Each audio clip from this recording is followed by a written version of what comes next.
மட்டும் இல்ல, உலகத்துல எந்த மூலையில நம்ம வகைரா இருந்தாலும் அவங்க எல்லாருமே நம்மளோட உயிர் தான், அவங்க எல்லாருமே நம்மளோட உறவு தான்.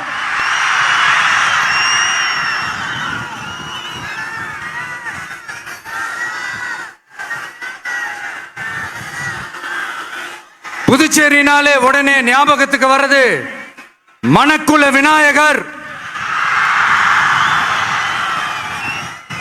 அரவிந்தர் ஆசிரமம், பில்லியனூர் மாதான் சொல்லி இவங்க எல்லாரும் ஞாபகத்தில் வருவாங்க. அது மட்டும் இல்ல, மகாகவி பாரதியார் அவர்கள் இருந்த மண், பாவேந்தர் பாரதிதாசன் அவர்கள் பிறந்த மண். அது மாதிரி இன்னும் சிறப்புகளை அடுக்கிக்கிட்டே போலாம். ஆனா அரசியல்னு வந்துட்டா ஒரு முக்கியமான விஷயத்தை பத்தி நம்ம சொல்லி ஆகணும். 1977ல புரட்சி தலைவர் எம்ஜிஆர் அவர்கள் தமிழ்நாட்டில் ஆட்சி அமைச்சாங்க. ஆனா அதுக்கு முன்னாடியே 1974லயே இங்க புதுச்சேரியில அவங்களோட ஆட்சி அமைஞ்சது.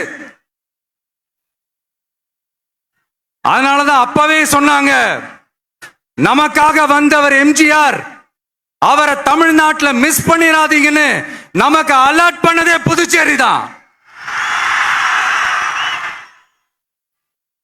அப்படிப்பட்ட புதுச்சேரி நம்மளால மறக்க முடியுமா? அது மட்டும் இல்ல, இங்க இருக்கிற மக்கள் தமிழ்நாடு மாதிரியே புதுச்சேரி மக்களும் என்ன கிட்டத்தட்ட ஒரு 30 வருஷமா என்ன தாங்கி பிடிச்சுக்கிட்டு இருக்கிறீங்க.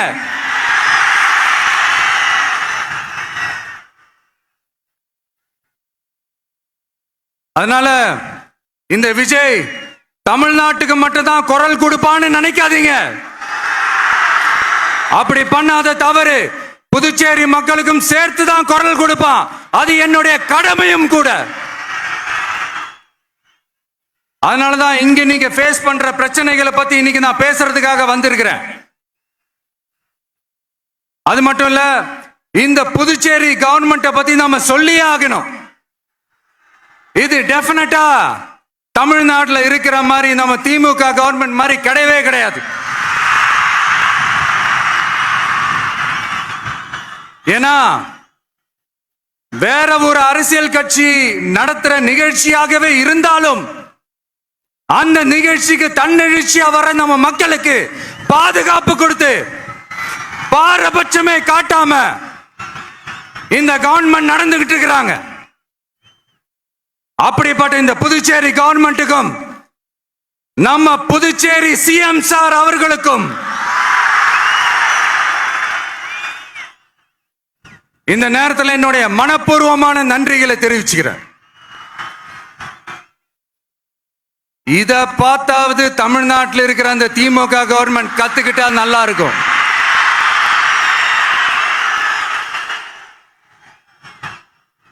ஆனா அவங்க கத்துக்க மாட்டாங்க. பரவாயில்ல, வரப்போற எலெக்ஷன்ல 100% கத்துக்குவாங்க.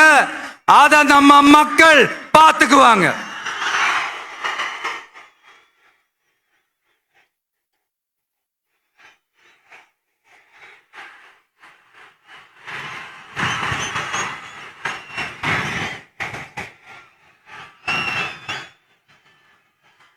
புதுச்சேரியில் இருக்கிற கவர்மெண்டோட கூட்டணி ஆட்சியில இருந்தாலும் புதுச்சேரிய ஒன்றிய அரசு எதிலையுமே கண்டுக்கல என்றது புதுச்சேரி மக்களான உங்களுக்கு நல்லாவே தெரியும்.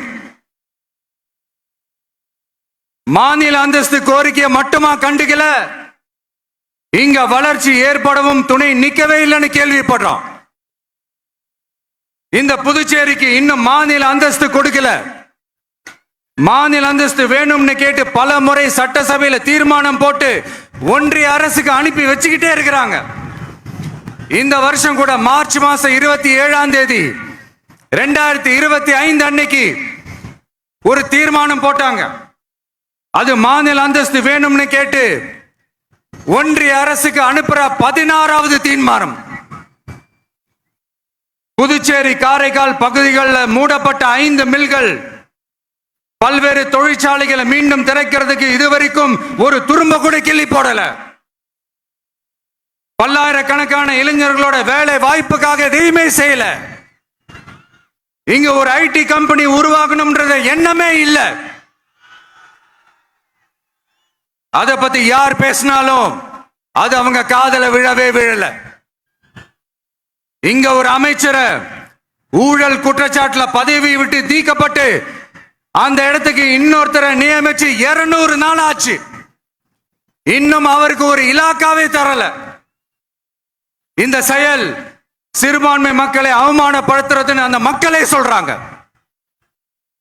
புதுச்சேரியோட முக்கிய அங்கமாக இருக்கிற காரைக்கால், மாகே, ஏனாம் பகுதிகளில் எல்லாம் முன்னேற்றமே இல்லைன்னு அந்த பகுதி மக்கள் சொல்லிக்கிட்டே இருக்கிறாங்க. குறிப்பா காவிரியோட கடைமடை பகுதியான காரைக்காலை மொத்தமா கைவிட்ட மாதிரி தான் இருக்குது. இது எல்லாமே முன்னேற்றம் அடையணும். டூரிஸ்ட் பிளேஸ் ஆன புதுச்சேரியில போதுமான அளவு பார்க்கிங் வசதி இல்ல, போதுமான அளவு கழிப்பறை வசதி இல்ல. இதெல்லாமே மேம்படுத்தணும். புதுச்சேரி கடலூர் மார்க்கமான ரயில் திட்டம் வேணும்ங்கிறது நீண்ட கால கோரிக்கை. புதுச்சேரி மக்களுக்கு ஒன்னே ஒண்ணுதான் சொல்லணும், இந்த திமுகவை நம்பாதீங்க. அவங்களுக்கு உங்களை நம்ப வச்சு ஏமாத்துறது தான் அவங்க வேலையே. நான் சொன்ன பல கோரிக்கைகளை எல்லாம் தீர்த்து வைக்கிறதுக்கு நம்ம புதுச்சேரி கவர்மெண்ட்டுக்கும் அதோட மக்கள் திட்டங்களுக்கும் ரொம்ப அக்கறையா உண்மையா துணை நிக்கணும். தமிழ்நாட்டை ஒதுக்குற மாதிரி புதுச்சேரியும் ஒதுக்க கூடாதுன்னு நாங்க கேட்டுக்கிறோம். கிட்டத்தட்ட 20 லட்சம் பேர் வாழ்ற யூனியன் பிரதேசமான புதுச்சேரி மத்திய நிதி குழுவில் இடம்பெறவில்லை. அதனால் மாநிலங்களுக்கான நிதி பகிர்தல் அடிப்படையிலும் யூனியன் பிரதேசங்களுக்கான நிதி பகிர்தல் அடிப்படையிலும் புதுச்சேரிக்கு நிதி ஒதுக்கப்படுவதில்லை. அதனால ஒவ்வொரு ஆண்டும் புதுச்சேரிக்கு தோராயமாகவே மத்திய அரசு நிதியை விடுவிக்கிறது. அந்த நிதியும் அரசு ஊழியர்களின் சம்பளம், ஓய்வூதிய தொகை உள்ளிட்ட திட்ட செலவுகளுக்கே சென்று விடுவதால் மீத தேவைக்கு வெளிச்சந்தையிலும் கடன் பத்திரங்களை கடன் வாங்குகிறது புதுச்சேரி. இந்த நிலைமை மாறணும்னா ஒரே வழி, மாநில அந்தஸ்து நம்ம புதுச்சேரி மக்களோட பல்லாண்டு கால கோரிக்கை. புதுச்சேரிக்கு போதுமான நிதி வரத்து இல்லாததுனால வெளியே கடன் வாங்க வேண்டியதா இருக்கு. புதுச்சேரியோட கடனை குறைச்சு தற்சார்பு பொருளாதாரத்தை வளர்த்தெடுக்க திட்டங்கள் வகுக்கப்பட வேண்டும். மாநில அந்தஸ்து வாங்கினா மட்டும் போதாது இல்லையா, தொழில் வளர்ச்சியும் தேவையாச்சே. புதுச்சேரி தென்னிந்தியாவின் முன்னணி இண்டஸ்ட்ரியல் ஹப்பாக மாற்ற எல்லா முயற்சிகளும் எடுக்க வேண்டும். இந்திய அளவில் ரேஷன் கடைகளே இல்லாத மாநிலம் புதுச்சேரி தான். ஏழை எளிய மக்களுக்கு வாழ்வாதாரமே ரேஷன் கடைகள் தான். மற்ற மாநிலங்கள்ல இருக்கிற மாதிரி இங்கேயும் அரிசி, சர்க்கரை, பருப்பு, கோதுமை, எண்ணெய்னு அனைத்து பொருட்களும் வழங்கும் முறை சீராக்கப்பட வேண்டும். கடைசியா மீன் பிடிக்க செல்லும் காரைக்கால் மீனவர்களை அடிக்கடி கைது செய்யும் இலங்கை கடற்படை அவர்களின் படகுகளையும் பறிமுதல் செய்து விடுகிறது. அதனால் நீண்ட போராட்டங்களுக்கு பிறகு அவர்கள் விடுவிக்கப்பட்டாலும் படகுகள் கிடைக்காததால் ஒரு மோசமான நிலைக்கு தள்ளப்படுகின்றனர். இந்த நிலை மாற வேண்டும். நான் மறுபடியும் சொல்றேன், இந்த விஜய் புதுச்சேரி மக்களுக்காகவும் எப்பவும் துணை நிற்பான். வரப்போற புதுச்சேரி தேர்தல் களத்துல நம்மளுடைய தமிழக வெற்றி கழகத்தின் கொடி பட்டொளி வீசி பறக்கும்.